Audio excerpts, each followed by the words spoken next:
नमस्कार सभी को। प्रेरणा केएल क्लासेस में आप सभी का हार्दिक स्वागत एवं अभिनंदन करती हूँ। मैं आचार्य कुसुमलता आप सभी के समक्ष एक बार पुनः मैं कैकेयी का अनुताप कक्षा 12 के कैकेयी के अनुताप पाठ को लेकर के प्रस्तुत हुई हूँ।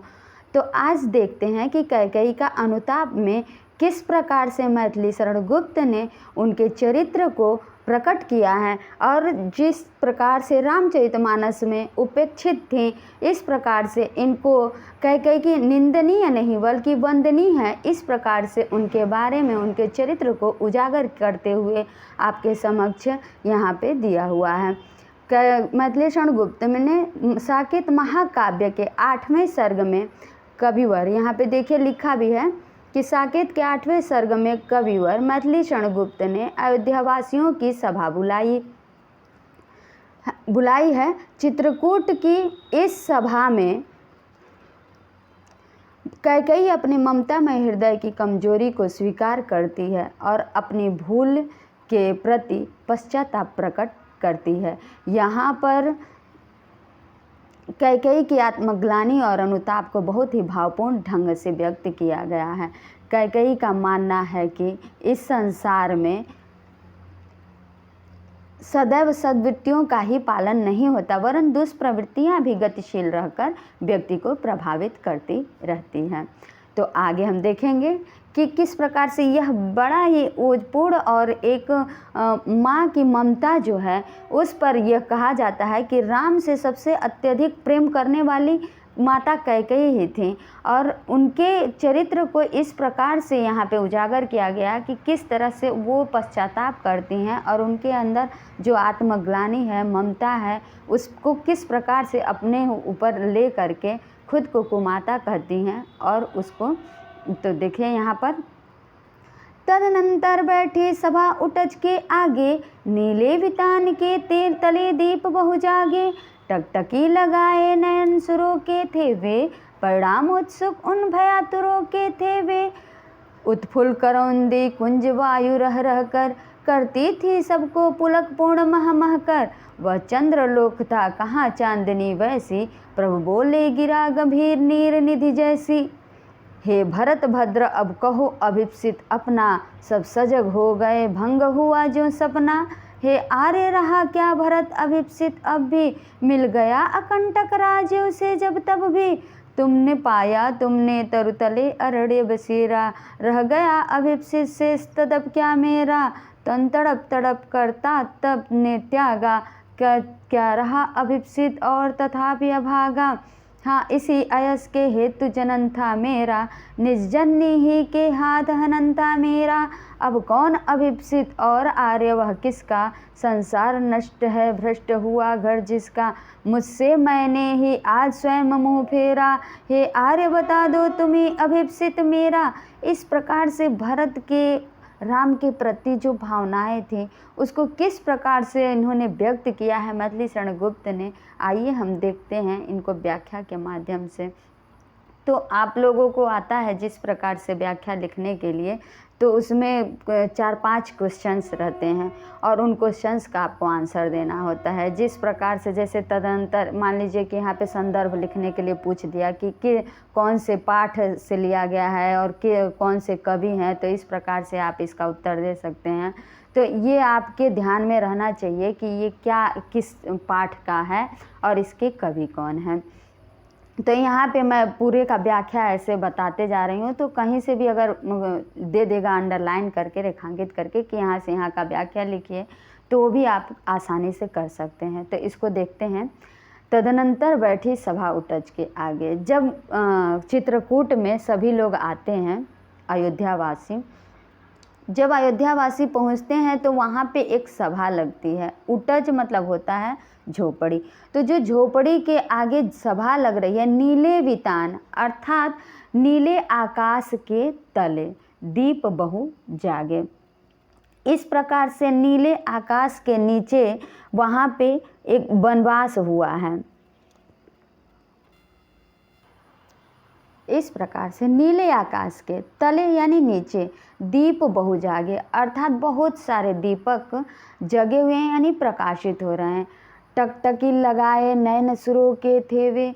जिस प्रकार से वहाँ पे जो सुर थे अर्थात देवता, सभी देवता क्या कर रहे थे, टकटकी लगाए हुए थे, उनके नेत्र टकटकी लगाकर देख रहे थे, परिणाम उत्सुक उन भयातुरों के थे।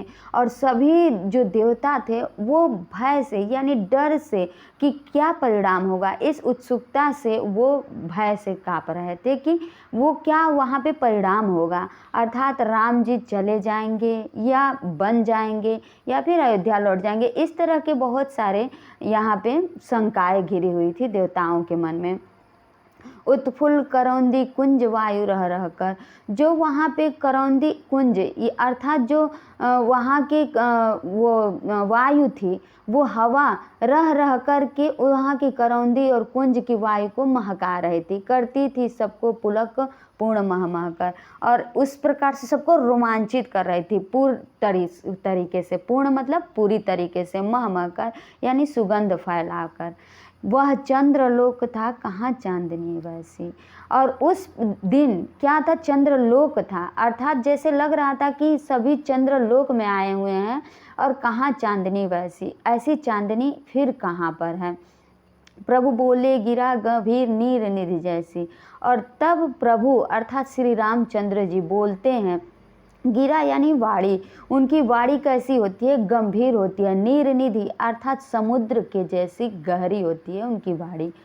तो यहाँ पे उन्होंने कहा, श्री रामचंद्र जी कहते हैं, हे भरत भद्र अब कहो अभिप्सित अपना, अर्थात हे भरत भद्र कल्याणकारी भरत, अब अपनी इच्छा, अभिप्सित मीन्स होता है इच्छा, यानी अब अपनी इच्छा तुम बताओ। सब सजग हो गए भंग हुआ ज्यों सपना। और इस प्रकार से जो सभा के लोग वहाँ बैठे हुए थे सब लोग जैसे सजग हो गए, और जैसे लग रहा था वो उनका सपना कोई था वो भंग हो गया। हे आर्य रहा क्या भरत अभिप्सित अब भी। तब भरत कहते हैं कि हे आर्य अर्थात हे श्रेष्ठ, रह क्या भरत अभिप्सित, अर्थात भरत की अब भी इच्छा क्या रह गई है, मिल गया अकंटक राज्य उसे जब तब भी। अर्थात यहाँ पे वो व्यंग करते हुए, खुद पर व्यंग करते हुए भरत जी बोलते हैं कि जिसे अकंटक राज्य मिल गया, अकंटक यानी बिना कांटे का राज्य जिसे मिल गया हो, वो अभी भी क्या उसकी कोई इच्छा शेष रह गई है। पाया तुमने तरुतले अरण्य बसेरा, तुमने अर्थात अपने भाई श्री रामचंद्र जी को कहते हैं कि आपने तरु के तले अर्थात वृक्ष के नीचे अरण्य बसेरा अर्थात वन का बसेरा पा गया। रह गया अभिप्सित शेष तदब क्या मेरा, अब भी क्या मेरी कोई इच्छा शेष रह गई है। तो इस प्रकार से उन्होंने और आगे क्या कहा भरत जी, तन तड़प तड़प कर तप्त तातनी त्यागा, अर्थात तन यानी शरीर तड़प तड़प कर, हमारे पिताजी जो थे वो अपने शरीर को तड़प तड़प कर त्याग दिए, क्या रहा अभिप्सित और तथापि अभागा, क्या अब भी मेरी कोई इच्छा शेष रह गई है इस अभागे की, फिर भी आप कहते हैं कि मेरी कोई इच्छा शेष रह गई है। हाँ इसी अयस के हेतु जनन था मेरा, हाँ शायद आप सही कह रहे हैं, इसी अयश, अयस यानी अपयश जो कलंक था, इसी हेतु, हेतु मतलब कारण, जनन मतलब होता है जन्म, अर्थात इसी अपयश के लिए मेरा जन्म हुआ था।